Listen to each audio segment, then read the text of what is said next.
What's up, everybody? It's the Digital World Podcast. And today we're going to continue on this conversation about 30-year uh, Treasury yield and their rates. What does that look like? And I'm going to keep iterating on the point, right? Because here's the thing. Sometimes you can talk about a message, you can talk about a thesis, and maybe you're too early, right? And it does not hit in the same way that it would, years down the road when it's actually occurring.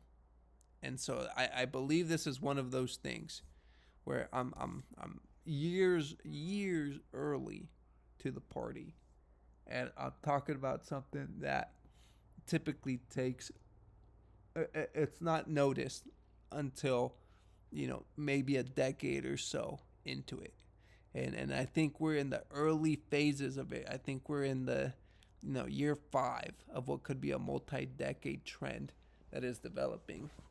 And when you have something that's of that magnitude, right, which is macro headwinds that are approaching, economic forces, you don't it doesn't happen overnight. It's not a seasonal type change. This is what you would call a generational type change. And I think um, for the next generation um, of home buyers that are looking to get in the market, this is what they're going to be getting into.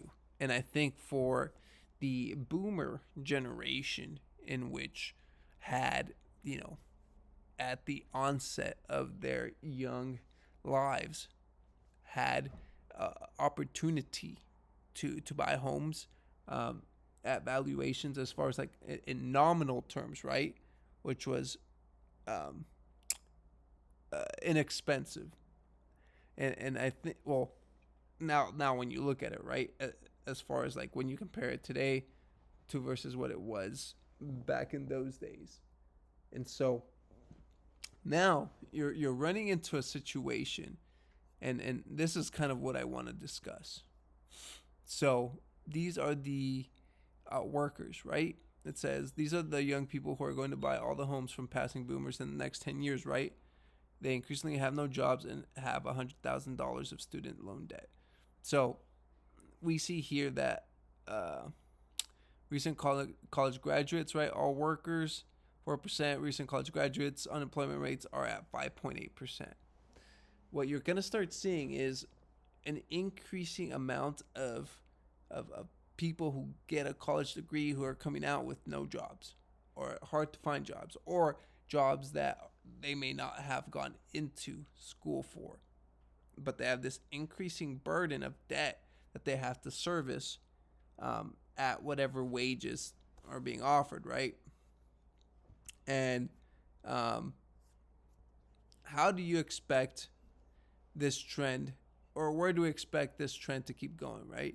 Especially with home prices the way they are.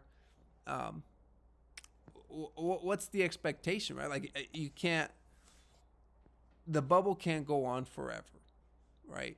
And I think that in these instances, you have to look at macro data. What is the trend telling you? Where are we going?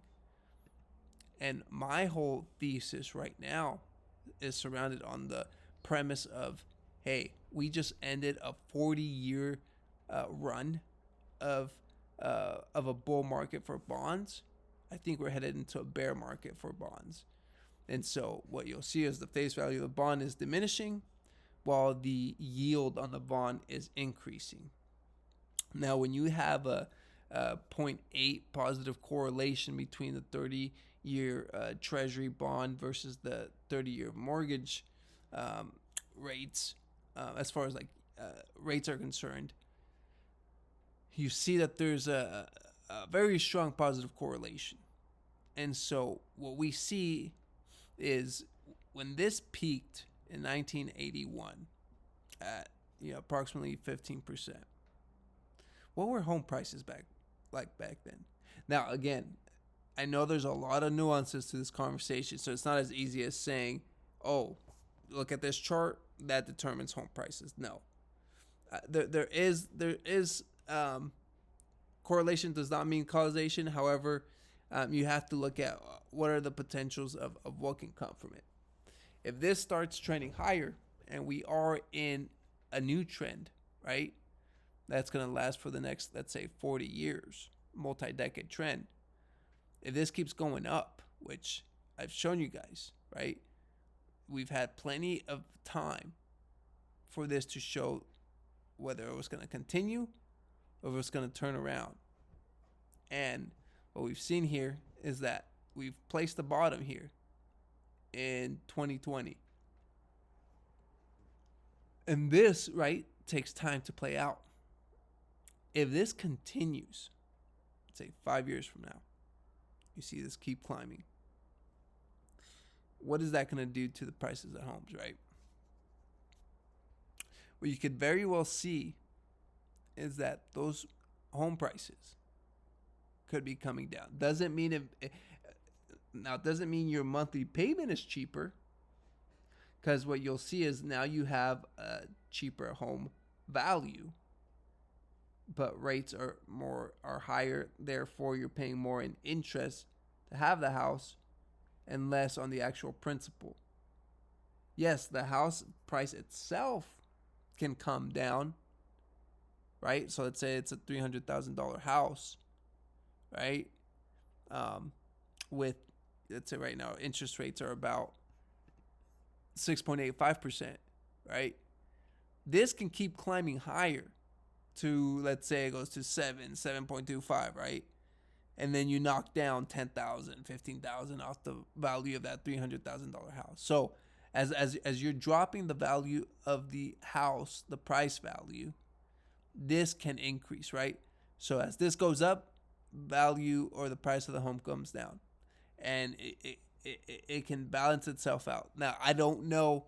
Like I said, it's a thesis, something that is in the works, right? And we have to wait to see it play out. And this is not, like I said, this is a long-term view.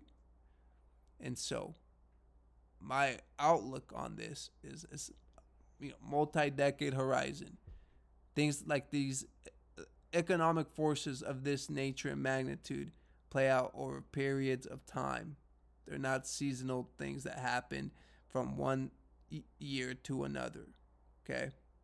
And what you're seeing right now is that during the epitome of the housing market, or the highs of the housing market in 2022, is where you see a lot of markets nationwide reaching their peaks, right?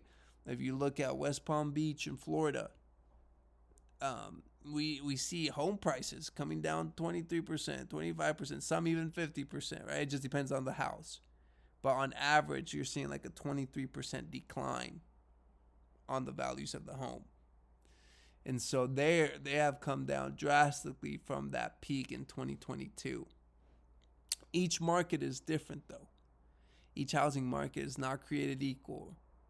And so depending on supply, depending on demand, how much new supply have you introduced, how much demand is coming in to sweep up that supply, that all comes into effect. And so I think that, if you look at Japan, right, the demographics in the 1990s was very similar to what the U.S. is seeing right now for its demographics. And look what happened to Japan. So what you're going to see is an increasing aging population, and are not having enough kids to replace the amount of people. So you have an aging demographic population along with deteriorating economic conditions, right? And the only solution governments ever have is to print away. They never do the opposite. And you look historically, it's always what's done. It's a game of hot potato. And until you can't no more. And so that's what occurs. And in this situation, you're seeing it play out.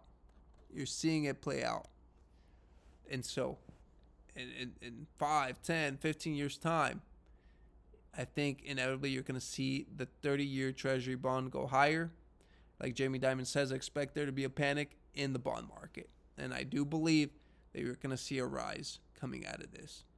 And when that does, look out for mortgage rates. Look out for mortgage rates. So, thank you for watching.